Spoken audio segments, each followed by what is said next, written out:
Goed, so ek is saam met, dit is my baie vreemd gewees in die begin om vir jou te sê Kobus, en ek moes myself baie mooi leer om te sê Kobus en nie Dr. Meiburg nie, maar ek kan onthou toe ons gelegitimeer was, toe sê jy vir ons, julle kan my nou maar Kobus noem, want nou is ons kollegas. Dit was vir my nogal special gewees, en dit was iets wat ek baie laat eers eintlik in die bediening besef het, en ek dink ons min dominees wat besef, ons is kollegas. Partykeer is dit meer op die oppervlak, dat dit lyk soos kompetisie. Maar ja, welkom by ons Sondag tot Sondag, en ek en jy het eintlik al 'n relatiewe pad gestap, want jy was by die kuratorium, en vir die mense wat nie weet wat die kuratorium is nie, dis bietjie anders as die krematorium. Ons praat nie mense nie. Dit is, hoe sal jy dit verduidelik wat die kuratorium is? Weet jy, die kuratorium is eintlik maar die toesighou liggaam van die kerk oor die NG Kerk. in die NG Kerk, Ja, oor die opleiding van ons predikante. So hulle moet, die kuratorium moet na alles kyk. Van wie word aangestel as dosente, sure. tot waar doen ons die opleiding, Okay. tot die leer en die lewenswandel van die dosente, Van die dosente. van die dosente en van die studente. Okay. Jy sal onthou, ek het die studente by hulle gemeentes, hulle tuisgemeentes gaan ontvang. Ja. En 'n deel van daai seremonie was om vir daai gemeente te sê, hierdie student kom uit julle gemeente uit, en is dalk nou nog 'n lidmaat in julle gemeente, en is daarom onder die gemeente se toesig. Ja. Maar nou vat ons daai toesig ook oor op 'n manier. Sure. En vat ons mekaar se hande om te kyk na jou hele lewe en jou vordering en al daai goed. Ja. Dis ook hoe ek het ervaar het, is dit is nie net 'n governing body wat jy weet kyk na punte nie, dis eintlik meer om te kyk na persoonlike groei en geloofsgroei en daai goed. Maar elke universiteit het, want dit is gekoppel aan die universiteit, soos die kuratorium se kantoor is daar. Ja, so die kuratorium is gekoppel aan 'n teologiese opleidingsentrum, jy weet. So daar's 'n kuratorium in Bloemfontein, Okay. kuratorium in Stellenbosch, in 2 kuratoriums in die Weskaap, een vir Stellenbosch en een vir Huguenot College, wat die NG Kerk se eie opleidingsentrum is. Sure. En dan die een hier in Pretoria. En wat is die onderskeid dan tussen die kuratorium en kerk eie opleiding, of is kerk eie opleiding 'n faset van die kuratorium? Ja. So ek wat nou verantwoordelik was vir kerk eie opleiding, het vir die kuratorium gewerk. Okay. So die kuratorium was my baas. Okay. En ek moes verslag doen aan die kuratorium. So daar's Kom maar antwoord as jy wil. Nee, ek wil nie antwoord nie, ek wil afsit. Ekskuus tog dit. Nee, dis Nou wel ek nooit van dat 'n foonlyn nie. Kom ons sit net die klank ook af. Dis geen probleem. Ja, so jy was daar en jy was hoof van kerk eie opleiding. Ek was hoof van kerk eie opleiding. En dit het beteken dat ek aan die kuratorium moes verantwoording doen Okay. vir wat met die studente se opleiding gebeur. En die opleiding het mos uit 2 bene bestaan. So daar's 'n akademiese been wat by die universiteit is. En wat die universiteit se program volg en waar jy die universiteit se grade kry wat die kerk van jou verwag. Ja. En dan was daar die kerklike opleiding. Okay. Wat eintlik maar gegaan het oor gereed maak vir die bediening. Sure. En om studente eintlik te begelei van hulle eerste jaar af. Ja. Om eendag in die bediening te wees en om die skills te leer. En deel van die skills was jy moet dit wat jy geleer het aan die, kom ons noem dit nou maar aan die akademiese kant, moet jy kan toepas en kan gebruik in die bediening. Ja. Was dit iets wat nog altyd daar was, of is dit in terme hoe ver, wanneer het hierdie begin van kerk eie opleiding? Okay, dis baie interessant dat die kerk het tot in 2000 het die NG Kerk en die Hervormde Kerk, daar was 2 teologiese fakulteite by die universiteit. En dit was die NG Kerk en die Hervormde Kerk wat elkeen hulle eie teologiese fakulteit gehad het, kan jy glo? Sure, wow, okay. En tot dan, ons kerk is van 1938 af, het ons tot 2000 het ons die fakulteit gehad. Sure. Die hervormers het van 1917 af. Ja. Maar was hulle soos 'n aparte gebou of was dit net soos 'n kantoor in dieselfde gebou? Ons het dieselfde gebou gehad. Nee. Ander badkamers. Maar presies. Ons was totally geskei. Ek en Dr. Ungerer wat nou die hervormers my ewe knie by die Hervormde Kerk is. Ons is groot pels. Ons hou saam vakansie in Botswana en whatever. Ons is huisvriende. En ons was saam op daai plek vir 2 jaar. Hy was nou 'n bietjie jonger as ek. Ja. So ons was saam wat ons vir 2 jaar in dieselfde gebou klas gedraf het. En ons het nie 'n woord met mekaar gepraat, ons mekaar nooit gesien nie. Was daar soos amper 'n tipe van 'n rivalry? Dit was apartheid en daar was nie rivalry dink ek onder die studente eintlik nie. Dis net hoe dit was. Dis net hoe dit was. Okay. Die hervormers het die onderste vloer gehad. En die NG ouens het die boonste vloer gehad. Was daar 'n konnotasie wat jy daaraan kan koppel? En hulle was afdeling A, want hulle was eerste daar en ons was afdeling B. Okay. Dit balanseer daarom die eerste en die tweede verdieping goed uit. Vir een afdeling A en een afdeling B. Okay. En wat baie interessant was is ek meen ons klasse was in 2 verskillende vleuels. So hulle klasse was in die suidelike vleuel en ons was in die noordelike vleuel. So die son het ook meer op ons geskyn. En ons was natuurlik baie meer. Ja. Ek kan onthou daai as jy so by die teologie fakulteit dan het hulle daai fotos van die klas van 1963. Dan lyk dit soos die ou kerk is 'n kerkraadsfoto's. Jy weet dit is soos hierdie massive groep mans meestal en wat was mans? Dit is eers na ek klaar gemaak het dat vrouens toegelaat is toe die 2 jaar na my. Maar wat ek kyk ek so na daai foto's dan dink ek by myself so as hierdie 150 dominees in 1 jaar moet aftree. Okay, ek weet almal van hulle is seker nou nie meer in die bediening en so nie, maar dan kyk jy na hoeveel ons was 11. Nee. Okay, ek was in 'n klas die ouens wat daai jaar saam met my gelegitimeer was in die klas waarna ek was 89.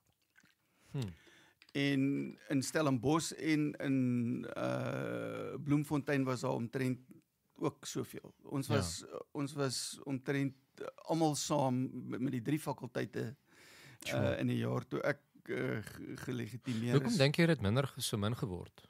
In vergelyking met die tye nou. Kyk, ek dink daar's 'n paar goed. Ons het geleef in 'n oplewing. Ons het geswat in 'n oplewing wat gekom het na die jeug tot jeug aksie. Okay.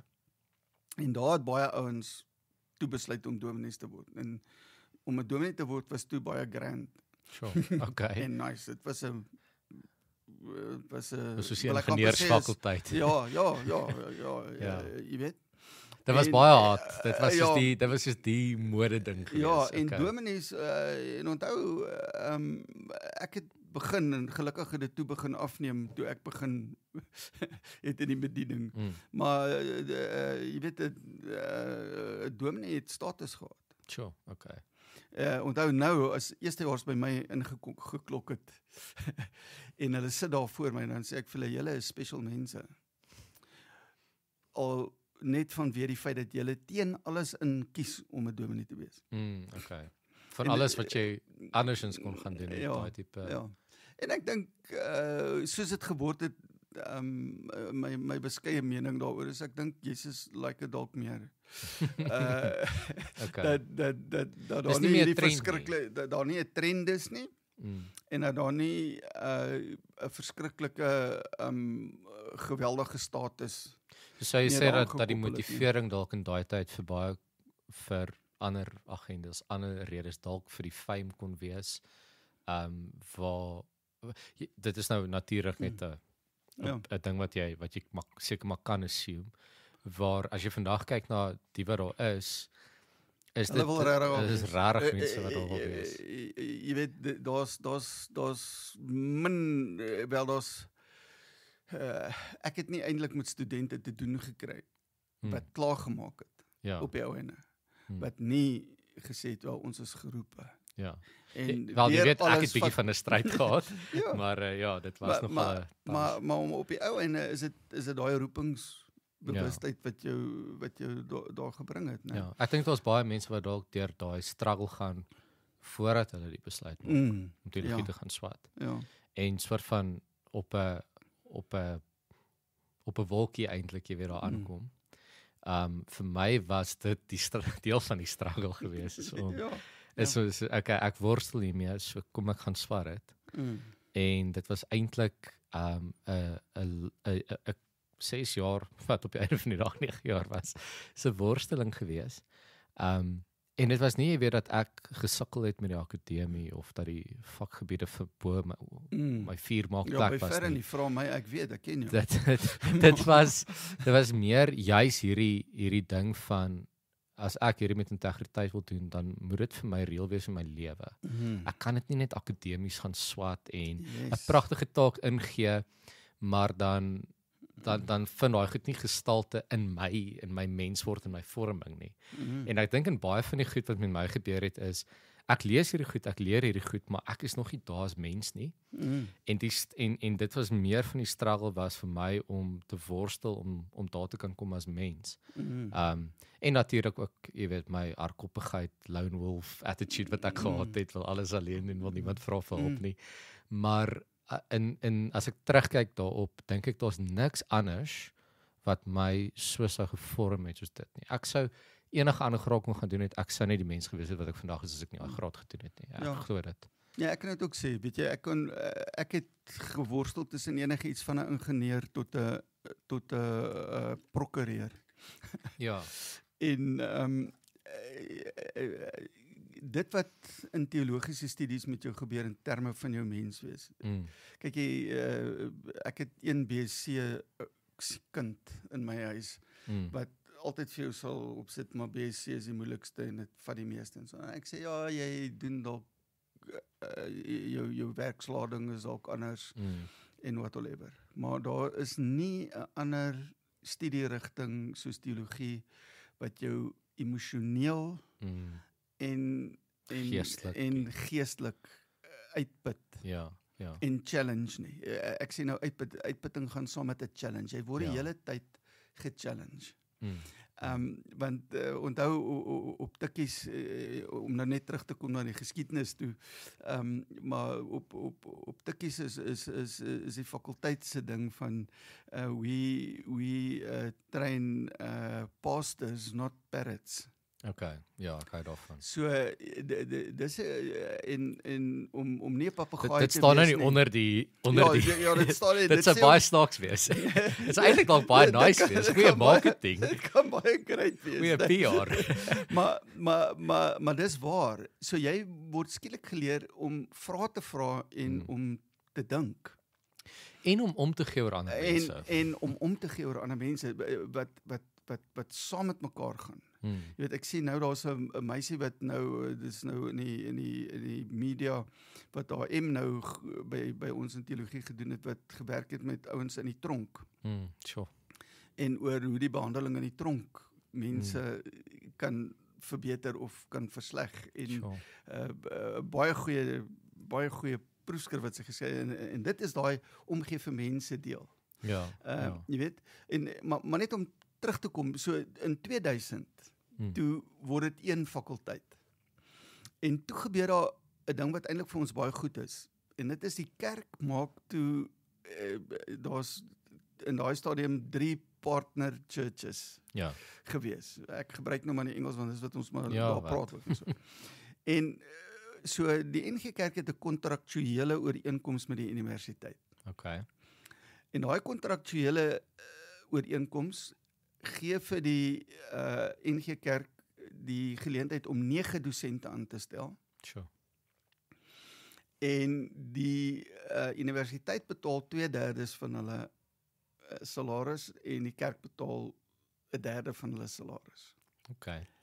En die kerk het om die reg volgens daai kontrak om hierdie dosente aan te stel en om te bepaal wie in daai poste kom in 'n groot mate, maar ek meen dit is nou ook in samewerking met die universiteit, dit moet ouens wees wat vir die universiteit ook aanvaarbaar is in terme van opleiding en so aan. En dit is 'n geweldige ding wat die kerk daar het. Sure.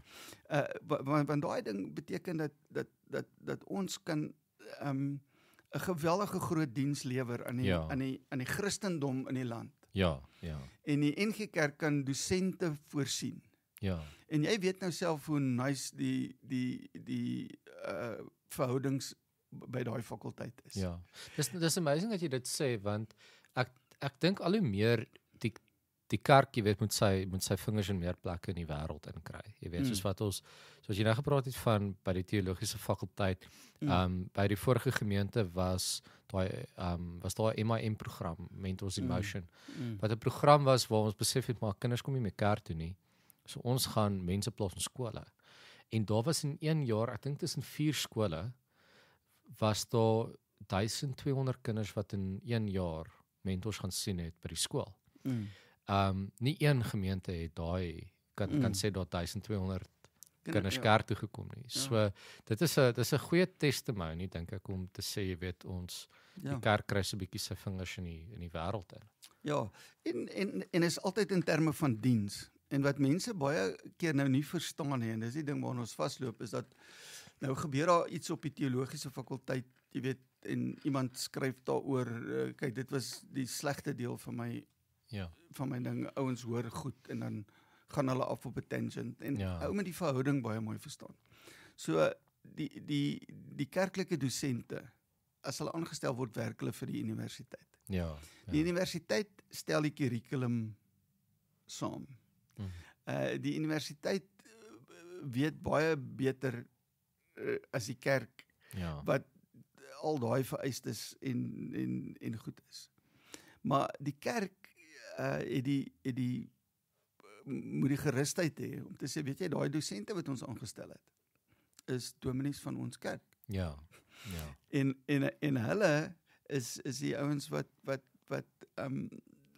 op 'n baie mooi en 'n goeie manier met mense omgaan. Ek kan jou een staaltjie vertel. Ek sit eendag baie laat in my kantoor en dan kom 'n student by my.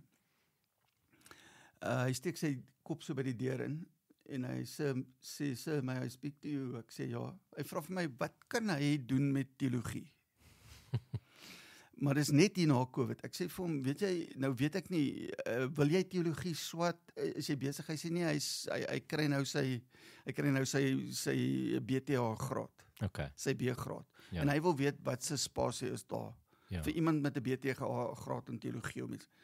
Nou sit en waar ek sit op die stoel waarop ek sit, sê wel, jy weet, die eerste plek is natuurlik die kerk. Jy weet, ouens kan sê wat hulle wil. Teologie, soos jy gesê het, berei jou eintlik voor vir ongelooflike klomp goed. NG dominee wat klaar afgestudeer het, kan eintlik baie jobs doen. Jy het soveel skills as jy net gaan sit in 'n daai soft skills wat nou so hoog in aanvraag is by companies. 'n klomp soft skills. Hulle wil meer weet, kan jy jouself in toom hou, hoe hanteer jy ander mense, hoe luister jy, daai tipe van en ek meen, ek as wat nou in 'n nuwe werksituasie ingeloop het, is juist nou in daai space, né? Om companies te help om daai soft skills te ontwikkel wat hulle weet wat geweldig nodig is. So dominees het geweldige skills.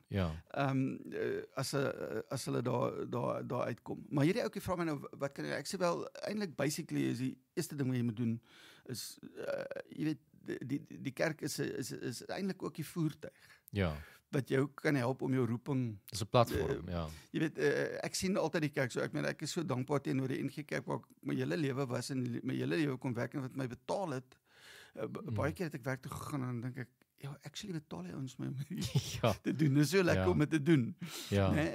Maar hulle het vir my 'n platform gegee om die roeping wat God vir my gegee het uit te leef. Ja, dis Is dit eintlik nie? nice. Is dit nie amazing nie? Dit is nogal stunning, ja.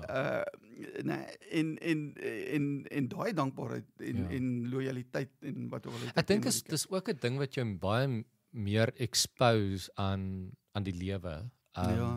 Weet, okay, so byvoorbeeld ek kan onthou toe ons deel van die kerkopleiding toe gaan ons as 'n groep om hospitaalbesoek te gaan oefen. En ons is by Steve Biko. Ja. En jy weet, ons like dit op die ou sommer net soos daar's die dam gaan swem gou 3000 meter.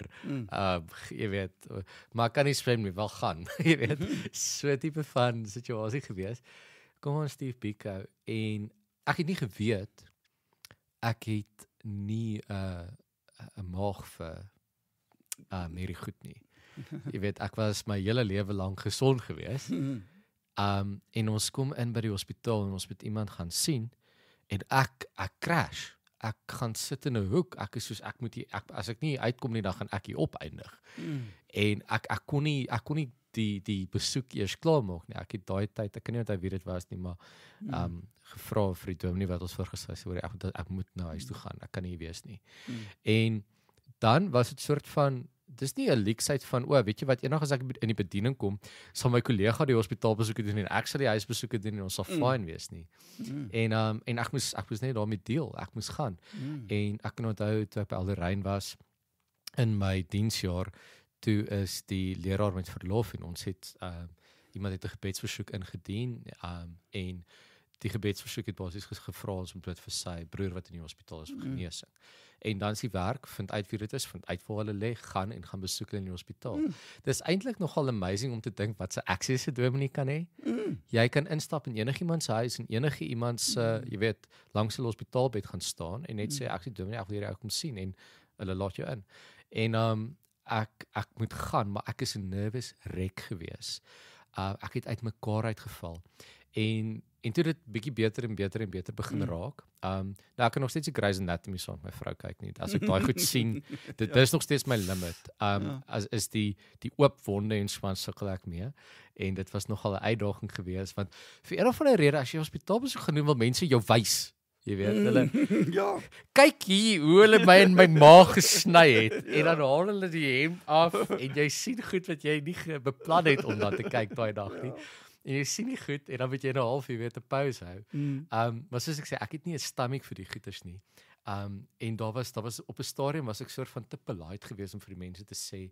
En op 'n stadium was ek net soos ekskuus, maar ek kan nie, jy weet, op 'n baie mooi manier gesê. Ek glo hulle het aan jou gesny. Jy weet, die feit dat jy hier lê en al hierdie masjiene op jou, sê vir my hulle het aan jou gewerk. So, maar nou is dit my favourite deel van die bediening. Ek kan nie wag om hospitaal toe te gaan nie. Ek voel soos 'n koning as ek wil instap. Jy weet, met die Bybel en soos gaan en mense maak vir jou deure oop en dis lekker. Dit is lekker om daar vir iemand iets te kan beteken. Ja. Dit is so valuable om ek kan actually iets hier vir iemand kom doen wat niemand anders kan doen nie. Presies. En dis eintlik amazing. Presies. Weet jy, ek het in 'n stadium vir die studente vir die eerstejaars moet ek nou vertel van wat is 'n professional theologian se werk en so aan en ek hou baie meer van daai term as met die professional theologian. Ja. En ek in my lees en so aan afgekom op 'n ding wat toe in die mediese veld gebeur met dermatoloë. Okay. Dat hulle 'n app het wat jy 'n foto neem van die ding op jou vel en hy jou diagnoseer. Wow. En ek besef, Maggies, daar's ouens wat geswat het vir 'n dokter en gespesialiseer het om 'n dermatoloog te word. Ja. Wat nou uit werk uitgesit word deur 'n app. Ja, wat duisende rande moes spandeer het aan mikroskope. Honderde duisende rande. Nee, en skielik is daai ding weg. Ja. En ek dink toe oor die werk van 'n dominee. En ek besef net, maar weet jy kan nie 'n dominee met 'n app vervang nie. En dit is baie goed as ons oor die elektroniek en die pad wat ons in die kerk loop ook, wat baie belangrik is. Ja, ja. Maar ek meen ek het dit fisies beleef toe ek 'n kapelaan in die weermag is. Om langs 'n gewonde ou te sit en te sien hoe daai masjien haywire gaan. Ja. En ek vat sy hand en hy is kampdag onder Ja. gesit. Jy weet, hy is aan die slaap gemaak en gesedeer en so aan. En ek vat sy hand en ek bid vir hom en ek sien hoe daai masjien begin kalmeer. Sure. Ja. Né? Ja, ek het ook al eendag so belewenis gehad. Dit is net, ek kan nie dit verduidelik En nie. 'n app, 'n app kan dit nooit, daar gaan nooit 'n app in 'n AI ding wees wat dit ooit ever kan regkry nie, dink ek. Want dit gaan oor teenwoordig wees en om daar te wees. Dit En is 90% van ons werk is om op te daag. yes, Dis presies. om daar te wees. Yes. Ja. En let's face it, wanneer iemand jou bel, dan beteken dit ons iemand anders. Wie bel hulle na jou? Ja. Dit is Ja. soort van, dit is Ja. scary man. En jy weet om terug te kom na hierdie student toe nou. Nou vra ek vir hom aan watter kerk behoort jy? Hy sê nie hy behoort aan 'n Afrika Onafhanklike Kerk. En ek sê wel begin daar, hy sê nie hy wil nie daar begin nie, want hy gaan nou al van sy tweede jaar af nie kerk toe nie. Ek skrik my dood. Ja. En ek dink ja, okay, dis wat ouens nou sê, ons maak hier ateïste groot. Jy weet daai stories wat ouens sê. Hoekom gaan nie? Ek vra vir hom hoekom nie? Okay. En hy sê vir my ongelooflikste ding wat getuienis is vir ons NG dominees wat professors is by daai fakulteit. Want hulle is die meerderheid van ons al. Ja. Hy sê, you know, doctor, yeah, I learned that church is about God and not about the pastor. Oh wow. Hy sê, en hy kan dit nie meer uithou Sure. in daai ding nie. Ek het hom toe op die ou in 'n program gesit by Pen Ja. en hy het werk gedoen saam met Charlotte Sibagnoni Ja. Ja. en hy het sy weg gevind waar hy 'n goeie bediening kan hê. Dis Maar dit het my so geruk dat daai ou kan sê, yeah, I learned that church is about God Dis amazing. and not about... Maar dan moet ek ook by sê, dit is nie net maanskyn en rose nie, Nee, hoor. dit is nie. Ja. Jy sal nou weet. He's living evidence, jy weet. Ja. Dit ek dink dit is iets wat mense nie besef nie, is dit kan een van die mees eensame jobs wees ook. Ja. Net soveel soos wat jy kry uit daai mense kontak, daai toegang, jy weet, as ek nou vergelyk my vrou, sy dis vir ons baie keer bietjie moeilik, sy's 'n introvert, ek's 'n ekstrovert. Ek is ook in daai situasie. Dan gaan sy werk in kantoor toe die dag. Sy die heeltyd mense om haar en sy speel dan ekstrovert by die werk. Ek is heeldag by die huis. Niemand het my gebel vir 'n hospitaal of vir 'n huisbesoek nie. En ek is op die punt waar ek myself net gaan begin oornooi want ek gaan mal word. En ek is stil vir 10 ure praat ek nie met 'n mens nie. Ek's 'n ekstrovert. Dis ek en my gedagtes, nê. En al wat ek doen is ek sit op 'n stoel en ek lees, nê. En in die einde van die dag dan jy weet as ek so bly sy's by die huis. Maar dan wil sy net TV kyk. Sy wil nie praat nie en ek het hierdie honger om te praat, maar ek dink dis 'n reality dink ek vir baie leraars is die eensaamheid, die gebrek aan ook exposure aan iets buitekant. Die wêreld van die wêreld van die bediening is maar eintlik 'n klein wêreld in die day-to-day van dit. En ek dink daar's miskien 'n geleentheid om te kyk na maniere om leraars daarmee te help, is om 'n wêreld buitekant die bediening te hê en net Ja, kyk, 'n mens moet ook, jy weet, dit is 'n baie fyn lyn van ek is 'n predikant, maar dis nie al wat ek is nie. Ja. En baie mense wil sy hele lewe lank is hy die predikant. Jy weet, ek kan nou praat, ek het nou afgetree. Ja. En een van die lekkerste goed vir my nou is as iemand my vra, wat doen jy? en ek sê net ek's 'n pensionaris. Ja, Dis so nice. no further questions. Geen vrae verder nie, hierdie ou se pensionaris. En jy het nie 'n soort van daai burden aan die een kant nie, maar aan die ander kant het ek hier in Vida Park geleer en dis nog 'n ding wat eintlik bietjie uit Vogue uitraak oor ons mense se lewenstyl in die land, die toestand en al daai goed. Maar ek het my ekstrovert ding kon oorkom deur jy weet, as die mense dan nie na my toe kom nie, dan gaan ek na hulle toe. Ja. En gaan doen huisbesoek. Val by ons uit en huisbesoek is nie noodwendig jy weet, soos in Kalfyn se tyd wat jy in die kaste kyk of daar speelkaarte is Ek dink dit was baie meer pret. Ek sal dit nogal like, net so 15 minute vooraf bel en sê, hoorie, ek is Dominee Morney, so ek gaan sommer gou daar by julle inloer. Ek sien julle bly hier en hier. Ek is in die area. Ek sal so 10 minute daar wees. maar weet jy, as jy lank genoeg hier is, dan kan gebeur dat jy dit kan doen. Dus, en dis 'n nice ding dat mense, dat jy by mense kan wees. Jy weet, ek het nogal vir myself die motto gemaak, as ek nie maandag in ouens se huise is nie, kan ek nie sonderdag vir hulle preek nie. En dit het my gehelp om daai ding 'n bietjie oor te kom. Maar nou weet ek tye het verander. Jy weet, ek kom nou nog by mense, ek het so ruk terug met iemand gepraat wat ook vertel hoe tedious die dominee kan wees. Want ek kom by hulle is my laaste besoek en ons raak aan die praat en so aan en sy is verwagtend. Sy wil naderhand net so graag net slaap, maar sy maar hierdie ou hou nie op nie, weet ek voel, oh my goodness, dit was so bad, hoe kom het ek nie fyner aanvoeling gehad nie, ne? Maar die ding wat jy gesê het, is, wat ons kan doen is teenwoordigheid. Ja.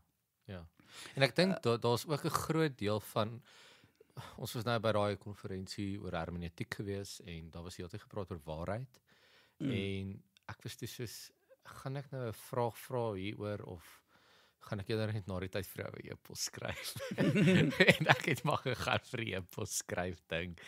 Om te sê, maar kom ons praat, wat as ons eerder begin praat oor waarde? Nie te sê, maar ons is hier om die waarheid te...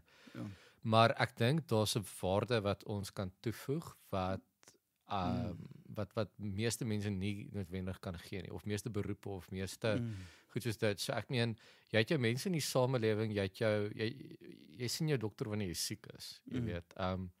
Maar mense, ons het nou ook met hierdie wat ons hier doen, en dit is iets wat ek vir Pieter rukkie terug gesê het, is, ek is nog oortuig, dat ons geloof, ons godsdiens, en ons teologie, mense kan help met hulle lewens. Dit kan mense help om te leef. Om 'n goeie lewe te hê. En ek dink dit is waarin die waarde lê. Natuurlik, ek weet ons is baie keer so skaam of bang om dit te sê, want dan klink dit asof ons sê, nee, dit kan nie oor mense gaan nie, dit moet oor God gaan. Jy weet dan, dat ons daai half sondagschool antwoord. Onthou, vir Jesus was mense so belangrik, dat hy toe self een word. Jy weet, ons moet dit maar onthou, en ek dink dit is juist die ding is, bo alles het Jesus ons kom wys hoe om te leef as mense. So as jy dit jou uitkoms, woord uitkoms klink so akademies formeel, maar as dit jou ingesteldheid is vir wat waarmee jy opstaan is, sê maar, as ek hierdie ding voorberei, dan is die uitkoms daarvan is om mense te help om te leef, om te weet hoe om te leef. Jy weet, so dit het my bietjie nuwe energie gegee, al met die oorgang wat ek nog gehad het. Nou nie in daai rabbit hole afgaan nie. Maar ek moet sê, jy weet, vir my, vir die pad wat ons gestap het, die diep waters en die donker grotte en al daai dinge. Dit was vir my eerder wel 'n bietjie vreemd geweest toe ek nou hier aankom. Nou moet ek jou dominee wees. Maar dis ek so wel. jy weet maar. Kyk, Ek voel jy het 'n aandeel hierin. So. kyk, ek het 'n belewenis gehad wat ek daai tyd nie verstaan nie en wat ek met die werk begin verstaan het. Ja. Toe ek by die universiteit gekom het. En dit was toe ek my weermagopleiding gedoen het, toe was my instrukteur 'n professionele soldaat, 'n stafsergeant. Okay. En toe ek die dag my rang kry, toe kom staan hierdie ou voor my en hy salueer my. En ek dink, flip het, hierdie ou, dis sy lewe, ek is 'n dienspligtige. Ja. Hier salueer hy my, wat gaan hy aan? Sure. En hy's nou afgetrede Samajoor Gracie Green, by die Panzer. Hy is 'n marvelous ou. En is interessant, hy praat nou nog van ons as sy kids. Oh, wow, okay. Nee? Al het die dominees is sy kids. Dat hy daai jaar was hy by ons opleiding betrokke. En ek het nou daai ervaring. Okay. Dis vir my nice dat jy my dominee is. Okay. En net ietsie oor wat ons nou al 'n bietjie aangeraak het oor die werk van die predikant. Ek het in 'n stadium hier in die gemeente, het ek na 'n sielkundige toe gegaan. En sê, jy moet my help, want ek weet te veel. Ja. Ja. En as 'n klomp goed wat ek eintlik wil ontweet. Ja. Ja. Wat natuurlik moeilik is en wat ook al. Want daar's 'n groot stuk vertroulikheid in ons werk. Ja. En waar jy gesê het, jy word in die hospitaal toegelaat, onthou, omdat jy die dominee is, nie omdat jy monee is nie. Ja, exactly. Laat mense jou in hulle huise toe. As jy met hulle pad loop, laat hulle jou naderhand in hulle harte toe. Ja, ja. En dis baie heilige grond. En in hulle duisternis in hulle in lyding die duisternis en in die lyding in. En daai goed, dit is heilige grond waar ou loop. Ja, ja. Maar dit het 'n effek op jou. Ja, ja. En jy moet 'n plek kry om dit te kan hanteer. Jy het nou gepraat van die hospitaal. Ek onthou, sit ek saam met Edith by my ma se sterfbed. En ons kyk nou na die masjiene, want hulle het nou die masjiene afgesit, maar die monitors is nou aan, en so ons kan nou kyk wat gebeur. Nou kyk ek na die masjien, en Edith sê, dit is seker nou naby, ek sê nee, dit is nog 1 uur en 'n half. En 1 uur en 'n half toe is hy oorlede. Sure. Sy sê vir my, maar hoe ken jy dit? Ek vir sy, weet jy, ek het al by honderde sulke masjiene gesit. Ja, daai het my geruk. Ek kan onthou die eerste keer wat ek wat dit met my gebeur het, was dit iemand wat aan 'n pankreaskanker oorlede is. En dit is 'n baie gruesome een, want in baie gevalle gaan die mense nie dood vir die kanker, hulle gaan dood van honger. Daar's nie are om voedsel in te sit nie, en die slukdarm is gestop.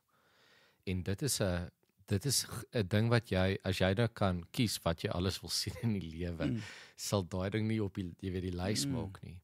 So ja, ek dink daar's definitief daai aspek aan dit. Dit verskil ook maar van gemeente tot gemeente, en jy kies ook maar, aan die een kant wil jy nie jou mure so dik bou, dat jy naderhand geen empatie kan toon nie. Maar daai balans is 'n tawwe een hoor. En dis 'n ding waarmee ou moet deel en moet werk. En onthou, in die opleiding sal jy dit nou nie, ek dink baie keer kyk 'n student en sê, okay, jy weet, ons moet al hierdie stuff doen. Maar jy weet, as ons die programme uitwerk en ons kyk wat om te doen, dan is daar 'n klomp goed waarna ons kyk. Jy weet, ons praat nou van legitimasie. In my dae was die kuratorium nog erger. Dit was moeilike ou oumies wat eintlik jou uit die bediening uit wou hou. Jy weet, my houding was, okay, ek wil ouens help wat geroepe is om, en dis 'n wonderlike werk gewees. Ek het my werk altyd so beskryf as ek help ouens om hulle roeping te vervul. Sure, ja. Nee. Maar jy kom ook op plekke, jy weet, jy nou gepraat, jy wil nie net akademies die beste take en so nie. En jy kom op plekke in daai werk, dit was die moeilikste goed wat ek moes doen op universiteit, is om vir studente sê, weet jy, ons kan jou nie nou legitimeer nie. Dit was terrible, ek het nagte, maande, dit was terrible. Ja. Jy weet, maar die boodskap wat altyd was, ons kan jou nie nou legitimeer nie. Kom ons, hier is 'n paar goed wat ons nog moet doen. Ja. En so, jy weet. En ek, sonder om in te veel detail in te gaan, en so, jy weet, ek onthou in 'n stadium waar daar 3 studente was, wat so op die edge is. En 2 van hulle word op die ou ende toe gesê, weet jy, ons kan julle nie nou legitimeer nie, en een van hulle, gee ons toestemming om gelegitimeer te word. En net na ons dit bekend gemaak het, is in my kantoor en hier sê hy by my. Hy sê, hoekom word ek gelegitimeer? En daai 2 ouens nie. En my antwoord vir hom is, dit wat jy nou gedoen het, is die rede. Okay. Dit maak die verskil. Ja. Dis daai fyn verskil. Daai persepsie van self is gesond. Ja. So en om nie te soek, jy weet, jy soek nie volmaaktheid nie, want dit is nie so nie. Ek sê altyd, jy weet, ek se dominee maak identifiseer as 'n mens. Ja. En dit is jy weet, om net te kan sien dat iemand leerbaar is, iemand, een van die groot goed wat ons probeer doen het, wat onderliggend en al die goed is om jou ten minste by 'n groot mate van selfkennis. Onthou, as jy die Johari venster onthou, daar's sekere goed van my wat ek nooit sal weet nie. Ja, okay. Self nie, so daar's nooit volkome selfkennis nie. Ja. Maar ten minste die ding om selfkennis te pursue. Ja, jy weet, wat jy nou gesê het van leerbaarheid, dis 'n waarde wat ek dink onskatbare waarde het. As jy, dit was een van my grootste plekke waarin ek moes groei, is daai leerbaarheid. In terme van identiteit, dat dit nie net 'n oulike waarde is wat jy voorhou nie, maar dat dit, as dit regtig manifesteer, dan verander dit wie jy is. Jy word 'n leerbare persoon. Dit is nie net 'n oulike kwaliteit wat jy het soos om ver te kan sien nie. En om deur die proses te gaan om daai mens te word is gruesome. Dit vat baie uit jou uit om daar te kom en nog steeds te kan sê maar ek is okay, sonder om te sê maar ek is nie leerbaar nie. En daarom is dit is vir my nogal die een aspek waar ek die meeste worsteling het as ek met mense te doen het wat nie leerbaar is nie. Dan is dit vir my daar's baie wat ek moet doen, maar dit help my om te kan onthou en te sê maar onthou, jy was, mens moet dan ook eers sê, is nog nie. Ek was ook al op 'n plek waar ek nog nie leerbaar was nie. En dan met ander oë na die mense te kyk en te sê maar, okay.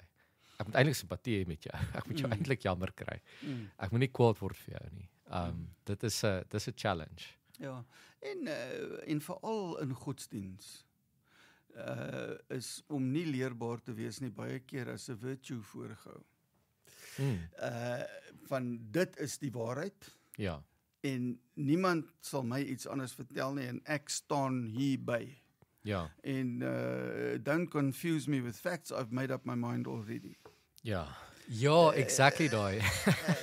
Don't confuse me with facts. I've made up my mind already. Ja. Jy weet, en daai ding is baie keer beskryf as 'n baie goeie ding om te hê, jy weet, sterk geloof, niks onwrikbaar en wat ook al nie. Jy weet waar en goed, as dit vir jou werk, as jy daar is dit okay. Maar die punt is geen mens kan vir altyd daar bly nie. Ja. Jy kan nie wat jy gehoor het ontweet nie. Dit is so. Jy kan 'n flat earther wees. en daarby staan en sê niemand leer my iets anders nie. Die Bybel sê die aarde is plat en dit is so. Ja. Maar hier diep binne ergens in jou brein is daar 'n groot dissonansie, Ja. want jy sien die ronde skaduwee van die aarde op die maan partykeer. Hoekom dink jy kies En- mense partykeer ignorance? Ek dink iemand het in 'n stadium gesê, ek dink dit was Scott Peck, en hy saam met gesê die grootste siekte van mense is luiheid. So dit is net baie maklik om te sê, weet jy, sê jy vir my hoe dit is en ek vat dit en ek dink nooit weer daaroor nie. En ek gaan so aan. Ja. Jy weet, dis amper so daai liedjie wat Frank Sinatra gesing het van I Did It My Way. Ja, Jy ja. weet, ek sê altyd daai liedjie op die oude is dit I messed everything up but I did it my way. Jy weet. Ja. En nou goed, daar's persoonlikheidstipes en ek meen dit is meer ingewikkeld as wat ek Ja, dit nou daar's maak. nie net 'n regte straightforward antwoord. Maar ek dink baie keer kies mense Ja. daai ding net om nie met die kompleksiteit Dis makliker, dis gemakliker. en goed word al hoe meer kompleks. Nee. Dit is so. En maar ek dink is 'n deel van 'n dominee se werk om in hierdie Dis die kompleksiteit. leraar gedeelte van die Ja, maar om ook, werk. en om uit te kom by jy weet, ons is met komplekse goed besig, maar uiteindelik is die bottom line baie eenvoudig. Ja. Ja, dit verander nie die Dit jy weet, verander ek nie het die ook op bottom partykeer dan sit ek so dan die met die navorsing nê. En dan gaan jy in 'n rabbit hole in met goed. En op die einde van die dag dan is jy half ontnigterd, jy weet. En so half nihilisties oor die goed, soos van whatever, wat is die punt. En dan maar dan stelselmatig gaan kom jy maar weer op boontoe en dan besef jy maar dit verander nie die kor van wat dit is nie. En want dit is moeilik hoor. Ek dink juist wat jy sê is hoeveel jaar skryf ons na teologie? Dis meer as wat is dit? Wanneer het die heel eerste kommentaar uitgekom? Is omtrent net kort na Jesus. Of was dit nie die brief wat Paulus in reaksie teruggeskryf het vir die gemeente, die kommentaar op dit wat jy weet. So dit is iets wat mense nou al jy weet vir soveel duisende jare uit soveel verskillende hoeke uitdoen en dis die heeltyd eintlik dit is moeilik om te onderskei, maar ek dink dis die grondwerk, dis die akademiese kant onderrig wat inkom. En daarom dink ek, jy weet, 'n mens moet ek gaan hierdie storie vertel. Ek was een keer ook by so ook maar in my naïwiteit.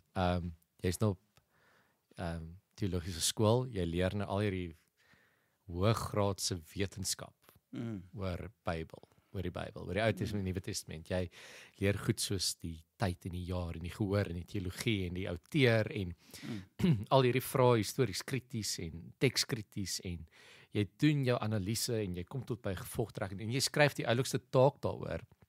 So nou wil jy mense gaan beïndruk met jou kennis. En jy het jou presentation en jy verduidelik en jy kom by die gevolgtrekking uit, maar Dawid het nie noodwendig hierdie Psalm geskryf nie. En ek kry daai reaksie van ek glo jou nie. Nee, dit presies daai ding. En dit was sulke numbing, jy weet, gevoel, want die oomblik wat jy jou vaardigheid koppel aan dit wat jy dink jy weet. En besef jy maar ander mense gaan nie dieselfde waarde daaraan koppel nie. En jy moet in 'n sekere sin moet jy maar vrede maak met. Jy moet steeds lief wees vir daai mense. Jy weet. Kyk, jy weet jy sal dalk onthou, ek meen jy het by my Nuwe Testament kennis kerk eie Nuwe Testament gekry. Ja. En ek het geweet, die eerste jaars kom in en ons is op 'n sekere plek en ons begin werk met die Nuwe Testament. En dan is daar een dag wat julle inloop. Julle skouertjies hang en dan begin ons praat oor godsdiens en wetenskap. En my groot doel daarmee was altyd maar net om julle te begelei, om te sê, weet jy, ek is 'n kritiese Bybelwetenskaplike, Ja, dit is eintlik. maar ek is 'n diep gelowige. Ja. Ja.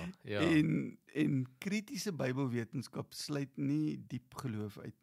Want daar's 'n plek waar wetenskap, en jy sal onthou ons het daaroor gepraat. Wetenskap gaan oor hipoteses. Ja. So ou wil altyd vir my sê, jy weet, as ons oor teologie praat, dan sê hy vir my, jy weet, so jou mening en my mening is dieselfde. Sê ek, ja, jou mening en my mening is dieselfde. So ons oor menings praat is dieselfde. Ja. Maar my hipotese is beter as joune. Ja, vanuit 'n uit 'n pure wetenskaplike hoek ja. is my hipotese beter as jou hipotese. Hmm. En ek en jy kan nou oor hipoteses praat. Ja. En ek kan vir jou bewys my hipotese is beter as jou hipotese. Ja. Of jy bewys my jou hipotese is beter as myne. En dan is dit baie eenvoudig en verander ek my hipotese. Ja, exactly. Dit is waar die leerbaarheid inkom. Om te sê, maar okay, ek is oortuig en ek verander en ek pas aan. Want ja, ek meen wat ek nou glo oor die wat is daai dis 1 en 2 Tessalonisense pastorale briewe en nie pastorale briewe deel van daai goed. Ja. Ek het nie eers geweet toe ek begin teologie spat wat 'n hele pastorale brief is nie. Jy weet? Ek het geweet daar's hierdie Paulus ou, hy's ook 'n skrywer gewees, jy weet? Daar staan nie die brief van die Tessalonisense aan die Tessalonisense geskryf deur Paulus, datum, dag, tyd. Nee. Presies. So jy weet nie hierdie goed nie en dan vind jy dit uit en dan het jy half hierdie wat 18, okay, sê nou maar 10, 12, 15 jaar se sonnaarskool teologie wat nou half gekonfronteer word en dan dink ek is die challenge baie keer, maar okay, nou moet jy teruggaan na mense toe wat nie hierdie goed weet, deur hierdie goed gegaan het nie, jy weet.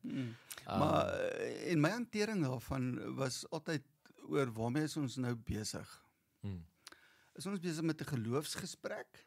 Ja. Of is ons besig met 'n wetenskaplike gesprek? Ja, dit is belangrik. Ja. Want op die ou ende kan jou hipotese en my hipotese verskil en ek kan baie sterk aanspraak maak op hoe my hipotese lyk en jy kan baie sterk aanspraak maak op jou hipotese. Maar op die ou einde is ek en jy albei gelowiges. Ja, dit is so. Op die ou einde is die bottom line dat ons daar kom en ons besef, maar geloof sit my in 'n ander wêreld as die wetenskap. Wetenskap vervang nie geloof nie. Ja. Wetenskap verlig my geloof. Ja. En natuurlik maak ek naderhand uit dat dit wat ek glo sinvol is. Want onthou daar's mense wat rubbish glo ook. Maar die punt, maar my geloof kan nooit vervang word. En wanneer dit kom by, jy weet, die kliseë van konteks. Maar wanneer jy na die tannie toe gaan wat in die hospitaalbed lê en sy sê vir ag dominee, lees asseblief net vir my daai pragtige Psalm van Dawid. Psalm 23. Ek gaan nie daar staan en vir eksegese uitlê. En vir sê, tannie, net voordat ek hierdie doen. Kom ons praat net gou oor die outeurskap hiervan. Jy weet, net of ons nou regtig kan toeskryf of dit nou Babilonies is of nie. Nee, jy weet, en dan is dit okay, maar hierdie ding het waarde op 'n ander plek ook, jy weet. En dit is die amazing ding daarvan. Ja, kyk, 'n goeie vriend van my op hierdie ding, ou Fanny Cronje, met wie ek baie saamgewerk het. Ons het by die skoolverlaterskampe baie goeie ou tannie gehad, tannie Letty wat die kos gekook het vir jare. En sy was in Fanny se gemeente en ek het haar nou van die skoolverlaterskamp af geken. En Fanny doen met hulle Jona. En hy gaan Jona op al die hoeke deur en ook die betekenis daarvan in ons lewe en alles. En na Jona gedoen het, kom tannie Letty na hom toe en sê, dominee, kan ek maar glo dat Jona regtig in die vis was? En hy sê vir tannie, waaroor gaan Jona? En sy sê, dominee, Jona gaan oor God wat omgee vir mense al is hulle stupid en hardkoppig. God wat lief is vir mense al is hulle nie lief vir al die mense waarvoor God lief is nie. Ja. God wat bereid is om 'n pad te loop met mense tot aan die dieptes van die see. Ja. Is dit dan nie, dan kan jy maar glo dat Jonah regtig in die visse maag was. Ja. Okay, dis dan nie. En dis die punt, né? Ja. So ons kan so baie maklik eintlik die punt mis met hierdie goed, maar jy het die wetenskaplike onderbou nodig. Ja. Ons moet klaarmaak, maar ek gaan nou sommer afsluit met hierdie grap wat ek gesien het. So 'n seentjie wat in die klas sit en die biologieklas, graad 4 biologieklas en nou 'n groot argument raak met die biologie juffrou wat sê dis onmoontlik dat Jonah deur 'n walvis ingesluk het, want 'n walvis se keel is te dun om 'n mens te kan insluk. En groot gesprek en die seentjie vra vir die juffrou, hy sê, weet jy wat juffrou, dis alright. As ek in die hemel kom, gaan ek sommer self vir Jonah vra. En die juffrou vra vir die kind, en wat as Jonah in die hel is? Hy sê, dan kan juffrou hom vra. Maar Kobus, dankie, was lekker met jou te gesels. Dankie vir jou tyd. Dankie, dit was 'n vreugde geweest. Ja, dit is baie lekker, dankie. Bye bye. Bye.